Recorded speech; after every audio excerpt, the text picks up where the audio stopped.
terpilihnya pejabat bupati definitif hasil pilkada serentak tahun 2024. Pesan pertama, sebagaimana yang sudah dilaksanakan selama ini, karena ini adalah perpanjangan, maka harus melaksanakan apa yang sudah merupakan program yang berkelanjutan sampai dengan tahun anggaran 2024, yaitu 30 Desember 2024. Program-program itu dilaksanakan dengan realisasi anggaran yang baik sesuai dengan target yang sudah ditetapkan, karena tolak ukur dari kepala daerah yaitu realisasi anggaran.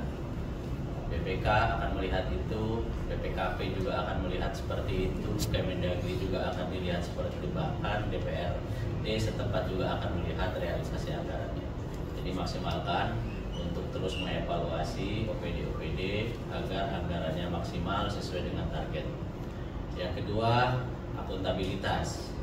Tentu seringkali kita mendapat pemeriksaan dari BPKP atau BPK terkait dengan pelaksanaan anggaran.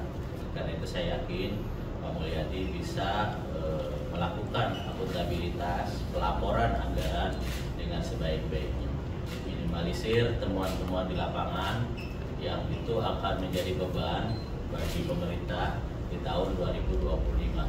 Karena temuan itu selalu yang terpikir bagaimana mengembalikan. Ya, mending kalau anggarannya itu masih ada. Kalau mengembalikannya hanya 10-20 juta bisa cepat, tapi kalau sudah ratusan juta akan menjadi beban pikiran bagi pejabat di lingkungan tersebut. Oleh karena itu, coba cek betul terkait dengan masalah akuntabilitas, pelaporan kegiatan-kegiatan atau dana yang dilakukan oleh untuk kegiatan di OPD-OPD yang ada di daerah Tanggamus. Kemudian yang ketiga, menjelang pelaksanaan pilkada, dipastikan kembali. Pertama, dana hibah terhadap KPU, Bawaslu, TNI, Polri agar betul-betul sudah tersampaikan dan dicek pelaksanaannya. Khususnya untuk di KPU dan Bawaslu, karena hampir sebagian besar mereka itu bukan PNS, tolong didampingi terutama untuk pertanggungjawabannya. Kalau Polri, TNI kita sudah yakin lah, sudah terbiasa. Tapi KPU, Bawaslu walaupun ada sekretaris di masing-masing tempatnya dan itu adalah instansi vertikal, seringkali kalau kita tidak berusaha mendekat untuk berkoordinasi, nanti khawatir pertanggungjawabannya lepas kontrol dari kita. Jadi kita dampingi betul agar pertanggungjawaban dana hibah ini bisa berjalan dengan baik dan sesuai dengan pemeriksaan nanti oleh BPK. Yang terakhir, untuk pilkada, memastikan bahwa pilkada ini bisa berjalan dengan baik, damai, sehingga proses pilkada ini tidak ada persoalan di Tanggamus. Kontrol betul ASN yang ada di OPD-OPD. Jangan sampai ada yang terlibat kampanye dengan calon-calon kepala daerahnya. Kontrol juga di tingkat di bawahnya, yaitu kecamatan. Camat-camatnya periksa, jangan sampai ada yang terlibat juga untuk pro kepada salah satu calon kepala daerah. Seterusnya periksa juga, kontrol juga di tingkat desa. Saya minta tingkat desa ini yang rawan, ya, karena sudah masuk informasi ke saya bahwa kepala desa sudah mulai, ya, ini tolong diperiksa betul oleh inspektoratnya, sebar inspektoratnya bersama Bawaslunya ke tingkat desa untuk bisa mengontrol itu. Saya yakin kepemimpinan Pak Mulyadi yang sudah berlangsung selama ini bisa melakukan semua itu.